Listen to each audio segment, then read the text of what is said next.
Assalamu alaikum students. Today we will continue our previous chapter. So take out your book and come to page number 63. Today topic is safety rule in public place. Public place पे हमें किस तरीके से अपने safety rules को follow करना चाहिए वो पढ़ेंगे. We might often go to market with our parents. जब हम अपने पेरेंट्स के साथ मार्केट जाएँ, we should follow certain safety rules there too. हमें वहाँ पर भी आप कुछ सेफ्टी रूल्स फॉलो करने चाहिए जो कि दे रखे हैं आपको. Avoid walking alone and using shortcut through unfamiliar paths. अगर आप कहीं पर जा रहे हो तो वहाँ पर आपको अकेले नहीं जाना चाहिए, कोई भी शॉर्टकट नहीं लेना चाहिए. Do not run around necessarily unnecessarily you may get separated from your parents. आपको वहाँ पर नहीं दौड़ना चाहिए, हो सकता है आप वहाँ पर अपने पेरेंट्स से अलग हो जाओ. If there are staircases walk on one side to let other people pass. अगर वहाँ पर किसी तरीके की staircase है तो आपको वन साइड से ही उतरना चाहिए ताकि दूसरे लोग वहाँ से easily पास कर सकें. Do not talk to stranger or accept any eatables from them. अगर आप बाहर जा रहे हो किसी भी मार्केट में हो तो स्ट्रेंजर से एकदम से बात नहीं करनी चाहिए और जो वो आपको खाने दें वो नहीं लेना चाहिए, वो एक्सेप्ट नहीं करने चाहिए. Stairs and doorways should have adequate lightning to avoid falls. जो भी स्टेयर्स होते हैं या डोरवेज होते हैं वहाँ पर अच्छे से लाइटनिंग होनी चाहिए ताकि आप वहाँ पर. First aid is the help of given to a person suffering from a sudden illness or injury until full medical treatment is available. First aid कब दी जाती है? जब किसी को एकदम कोई प्रॉब्लम हो गई है, अचानक से कोई इंजरी हो जाती है, चोट लग जाती है या बीमार पड़ जाते हैं तो हम मेडिकल एकदम अवेलेबल नहीं हो पाता, उससे पहले जो हम ट्रीटमेंट खिलाते हैं वो खिलाता है first add.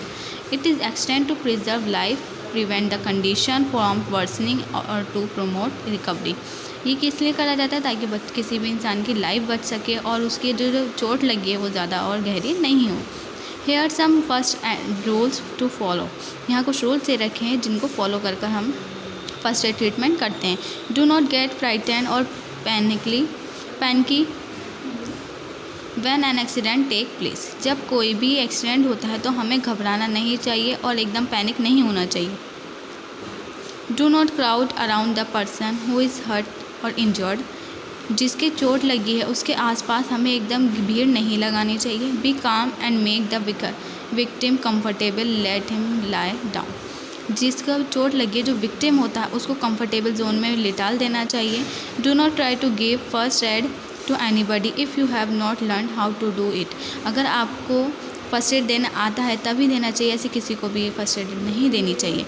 If someone is injured और सिक. अगर कोई बीमार है, उसको चोट लगी है, can call an adult immediately. उसके किसी बड़े को बुलाना चाहिए. He can them call a doctor. फिर उसके बाद उनके डॉक्टर को भी बुलाना चाहिए.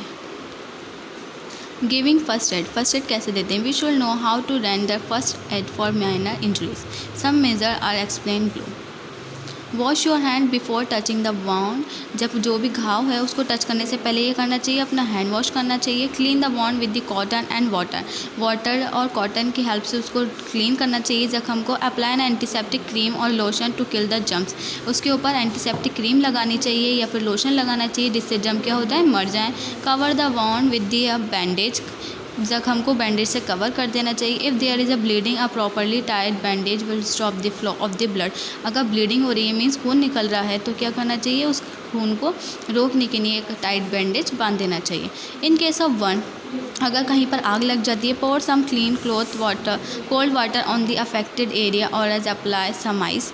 अगर किसी जल जाता है तो फिर क्या करना चाहिए, हमें वहाँ पर ठंडा पानी लगाना चाहिए और उसके इस एरिया पे और आइस रखनी चाहिए. Apply some antiseptic cream Burnol. और कुछ एंटीसेप्टिक क्रीम होती है जैसे बर्नल, उसका यूज़ करना चाहिए with a pad of cotton के पैड से. If the burn is severe touch the patient to the doctor. अगर वो ज़्यादा बढ़ चुका है तो उसको डॉक्टर को दिखाना चाहिए. People may get bitten by insect bite. Some insect sting और bites are very painfully and cause swelling. कुछ इंसेक्ट, अगर किसी ने इंसेक्ट ने काट लिया है, कुछ इंसेक्ट जो होते हैं जब काटते हैं तो स्वेलिंग आ जाती है. Try carefully to remove the sting with a pair of tweezers. तो सबसे पहले क्या करना चाहिए, उसका जो डंग होता है उसको ट्विज़र की हेल्प से निकाल देना चाहिए. Apply a paste of baking soda and cold cream to ease the pain. उसके ऊपर क्या रखना चाहिए, बेकिंग सोडा या फिर कोई कोल्ड क्रीम हो तो उसे लगा देना चाहिए. Calamine lotion can also be use to reduce itching. Calamine lotion भी क्या करता है, जो ईचिंग हो रही होती है उसको रिड्यूस करता है, कम करता है. व्हेन समवन फेंट, अगर कोई बेहोश हो जाए, व्हेन समवन फेंट मेक हिम लाई डाउन, उनको जल्दी से नीचे लिटा देना चाहिए। The head should be lower than the body so that the brain get extra blood supply and oxygen, उनका जो ब्रेन होना चाहिए, जिससे दिमाग थोड़ा सा नीचे रखना चाहिए, जिससे ब्लड सप्लाई बिल्कुल स्ट्रेट कर देना चाहिए, जिससे ब्लड सप्लाई ईजिली जाए और ऑक्सीजन का सप्लाई भी उनका एकदम बढ़ जाए। There should be a good supply of fresh air, उनको अच्छी हवा देनी चाहिए। इफ़ पॉसिबल, अगर हो सके तो help him to keep calm and quiet, और शांत रखना चाहिए उनको।